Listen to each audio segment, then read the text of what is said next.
ใส่ไทยแต่ว่าแตกอีกแล้วมื้อนี้บ่โตมันแต่ตัวใหญ่เนาะอันดับ4 โลบ่ตางัดม่วนนี่เนาะ แต่ว่าทุกอย่าง ผลงานประจำวันที่11ของไอ้น้อง ปลาเขาหัน ผู้มานกับมาน บ่ได้อันด้น บ่ ไม่ มัน เอาหันดึงเขามาอยู่ในนี่ได้แล้วก็ชวนเขามาหอดชวนโลด ง่ายๆนั่นบ่ ง่ายๆปลาเฮานี่น้อยก็ยาได้ขัดพื้นเบรกบ่ดังบ่ได้ได้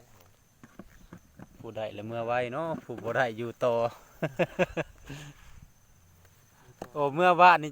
จิตใจบ่อยู่ในเนื้อน้ำโตเลยเนาะตอนเมื่อ เลอบ่ขี้ข้านไปหับเด้ว่ะ ใส่หัวกันเลยทั้งแรกแล้วหัวไว้ หนาวๆนี่ดึกๆอีกว่ะค่ำแล้วยังให้ไปหับอยู่บนดงอยู่วะ เอาเรื่องออกแล้วก็ข่อยเมื่อเด้อมื้ออื่นโดดแหละ คนเคยงัดไปใหญ่อยู่แล้วไปทางอื่นเนี่ยโอ้ยนอนก็ยังพ่ออยากปันเน้นพุ่นแหละ